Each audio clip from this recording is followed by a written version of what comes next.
Hi everyone, it's Bren here, and can you believe we're in our last few weeks of winter here in Australia, and I am so excited about springtime, especially when I go and check in the greenhouse every day and I see more and more seeds germinating. It really makes me happy. But before I get carried away about spring, I want to show you around my cottage garden today in late winter. And there's lots of things to see and chat about, as well as plenty of fruit, veg and flowers to harvest. So let's get started now.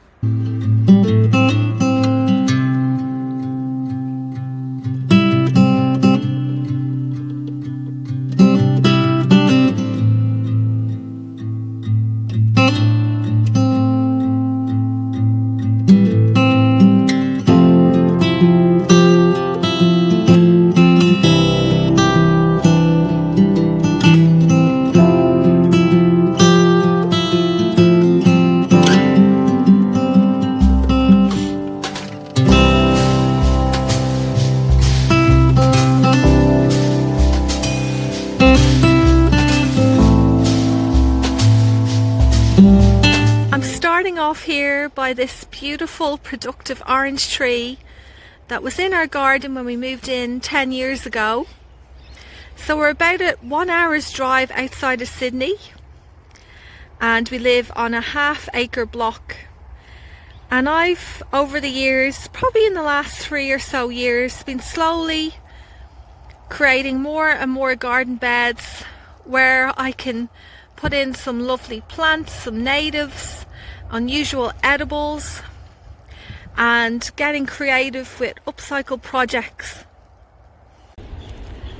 So I'm going to head down to the back here and have a look at the lovely lemon tree that we have. And you can see there, those containers had beautiful primulas in them last week, and the cockatoos came and they've taken them all out. They were all over the ground. It was frustrating, but you know what, I think I'll make a trip to the local garden centre and pick up some potted colour to put back in there. They also got this plant down here, which is my purple sprouting broccoli, but I don't think it's too bad because they only took off the leaves off the side. They did nip out the top, but I'm hoping that the side shoots there will sprout. Let's just wait and see what happens. Okay, so we'll go down this way past all these lovely calendula flowers. I'm so happy with how this bed has filled out. So in summertime this is a pumpkin patch, and I filled it up mostly in autumn, and the plants have really started to take off. I've got some poppies in there, borage, and some natives, some wallflowers. You can see I've got my blue locker, that I spray blue. I just can't open it, and I still haven't got the tools to open it up. So it hasn't been filled with soil yet, but it will be soon. And I noticed yesterday that the magnolia tree, you can see there, the flowers are starting to open. And down here, this is the dahlia patch. They'll all be waking up soon. I have about 9 dahlias in here, but do you know, they're actually going on sale again now in the next couple of weeks. So I'm going to go online and order some more. In there I've just got pastel colours, and I really want to go for some more brighter, bolder colours. Here's the lemon tree that we're going to harvest from. I've cleared out underneath this week and I've mulched it. I just need to put some more manure on there. That's just compost at the moment, and I'll put some straw on too to get it ready for summertime. I just went and grabbed a few baskets and bowls for today's harvest, so let me go and pick some of these lovely lemons.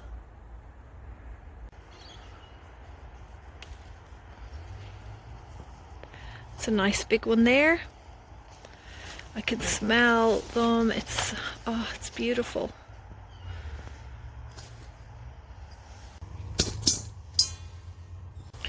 I'm pretty pretty happy with how this tree has done this year, considering that we've had so little water, especially lately. I've been so jealous following some accounts, Melbourne accounts on Instagram, and seeing all the rain that they've had over the last few weeks, and it's just been bone dry here. So hopefully mulching underneath this tree will really help retain the moisture, especially in summertime. And these Shiras peas are ready to harvest this week. They're a lovely purple colour. When you cook them, they do actually turn green, so I like to just put them straight into a salad so that they retain this lovely deep colour. I sowed these seeds in autumn time, and they're just starting to produce now in late winter, and hopefully they will continue to produce these lovely little pods right up until the warmer weather in late spring. I'm going to go now and harvest as many of these as I can.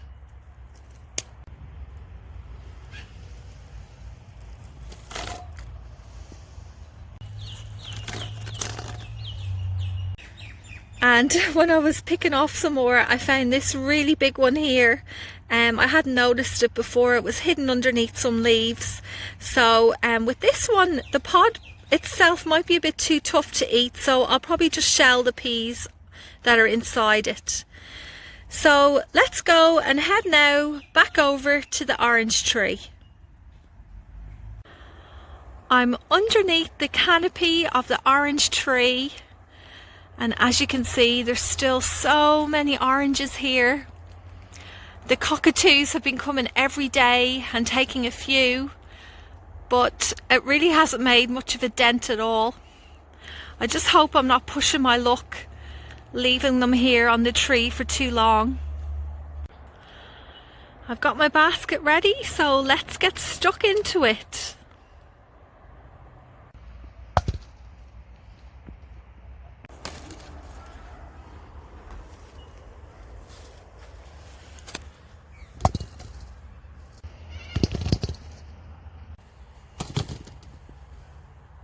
Oh my goodness, I just found a big cluster of oranges in one little small space. Let me go and show you. Check that out. There's 1, 2, 3, 4, 5, 6 there off that one branch. And they all look really nice and healthy. I've filled this big bowl up with oranges, and let me show you the tree. It's still full of them. It's like I haven't even been here. And if you're wondering what we do with all of these oranges, yes, there are so many, but we do have 3 children, so we get through a few of them. But come on, look at this, isn't that incredible? So we'll give a lot away to family and friends, and I'll have to start being creative with some recipes. I do love marmalade, but it's so time consuming, I find. One of my friends actually, she has a dehydrator and she dehydrates these. She cuts them in slices, and I've tried them before. They're really nice. I think I might try that out, and maybe possibly, if it works for me, I could give them away as Christmas gifts. And here's my little greenhouse with all those little plant babies that I'd mentioned earlier on. And you know, if I had tried to do this a couple of years ago, I would have felt so overwhelmed. But I think over the years you gain more and more experience, and you get more confident as you go. So why not try it? If you're a new gardener, why not go and buy a couple of packets of seeds? You could buy some lettuce or calendula and sow them. And if you don't have a greenhouse, you can use your windowsill, or you can use these here. These are the containers. Unfortunately, yeah, they're plastic, but this is just what they come in at the moment. Like your blueberries, your strawberries. Keep these, save them and reuse them. They've already got little holes at the bottom for drainage, and they've got a lid on top, so it makes a nice cozy little place to help germinate your seeds. Here's a big patch of lavender. This is lavender dentata, and I'm going to pick lots of this now to bring inside and put in the kitchen. It just reminds me of my childhood and my great aunt Eileen.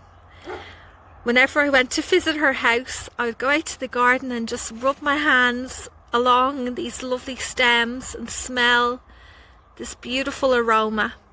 So let me go and pick some to bring inside to the kitchen.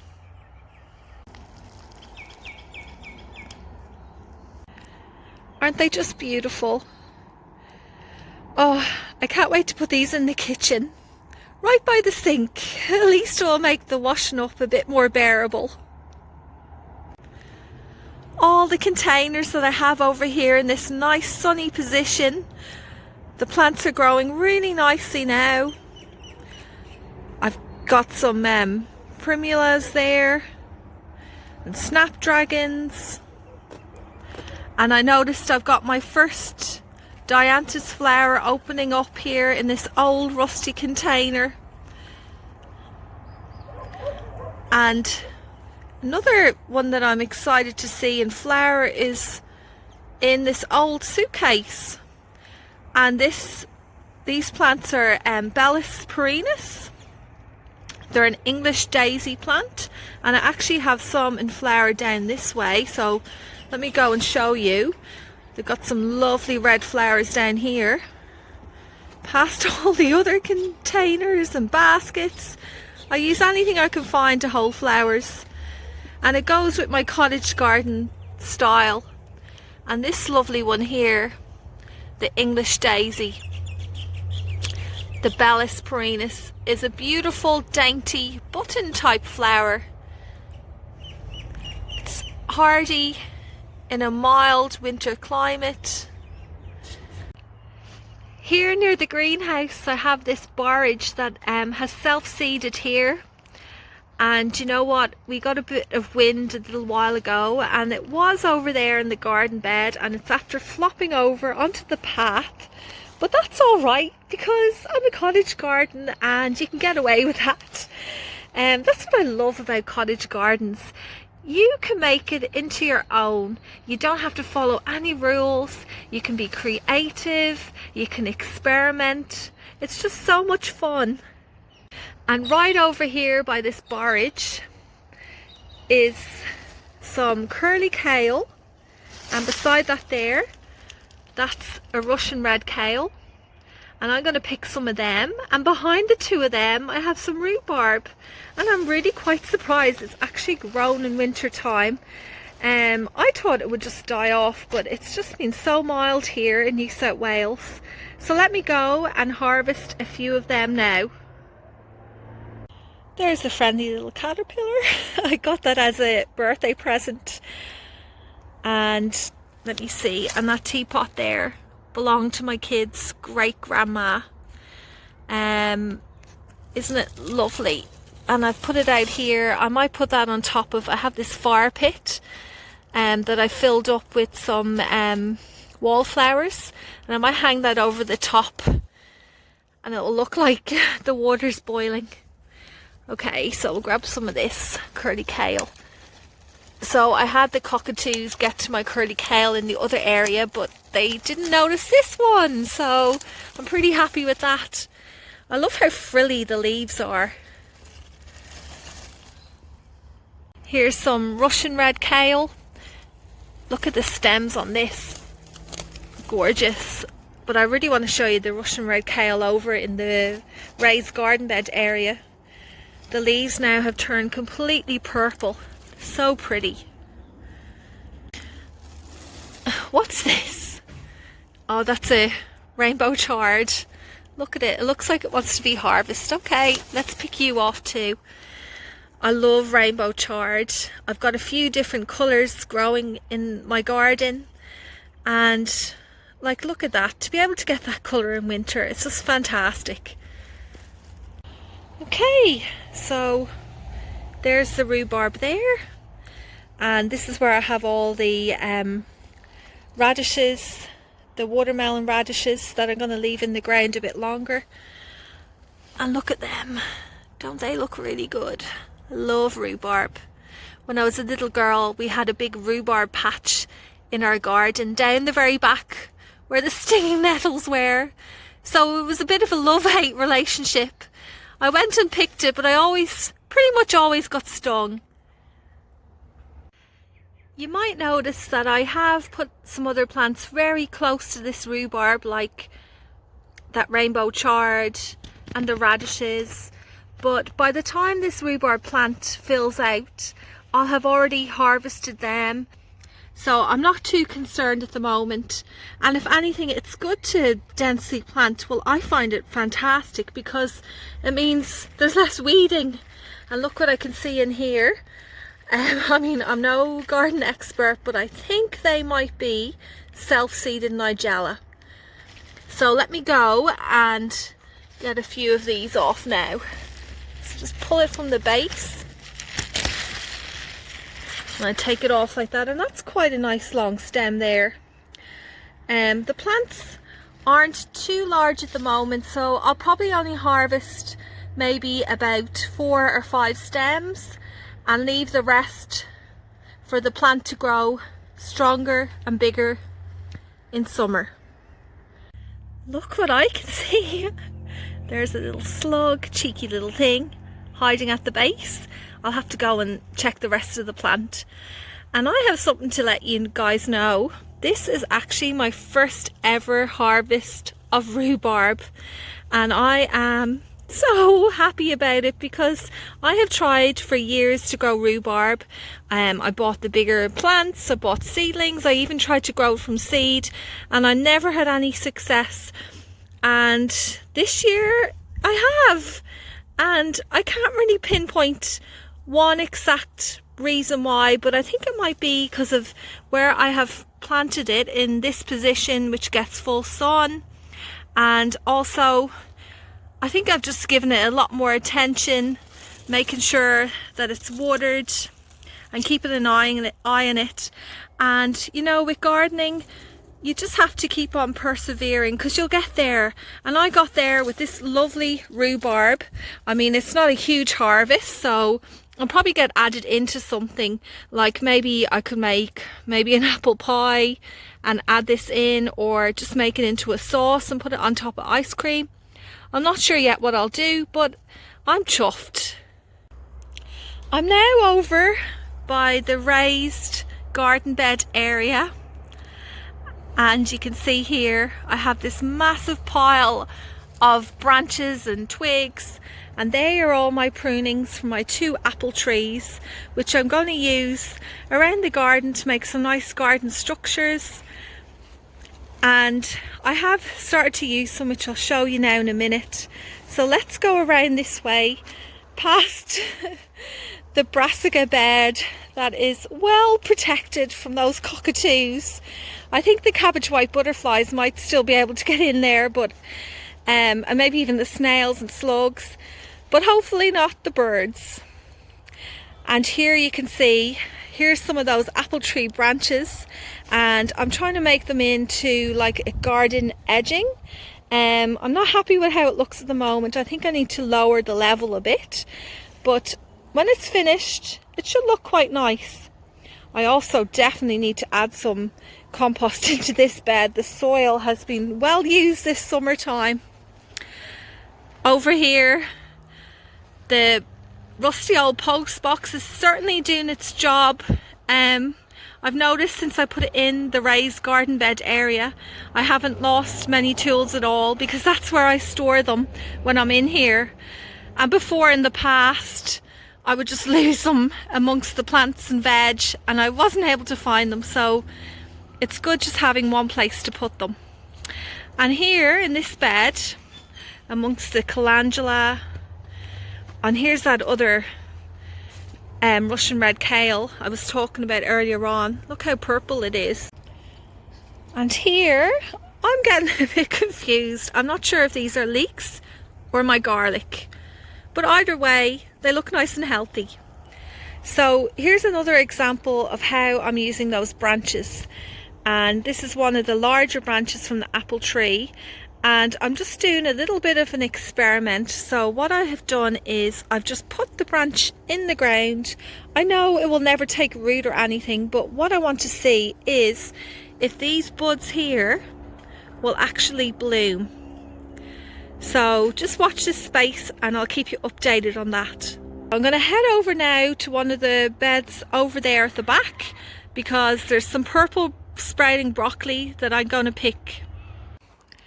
And over here, these 4 beds that I cleared out, I was going to put some seedlings and seeds in it this week, but you know, one morning I saw in the weather forecast that it was going to be really super cold, and I didn't want to risk getting them, you know, killing them off with the cold temperatures. So I decided to leave it until probably this weekend before I planted them out.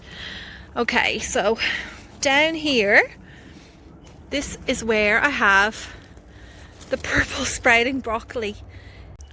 It's almost too pretty to pick, but I am going to do it now and give it a big snip. Let's have a look. Oh, that's so lovely. It will go really well with those peas that we harvested earlier on.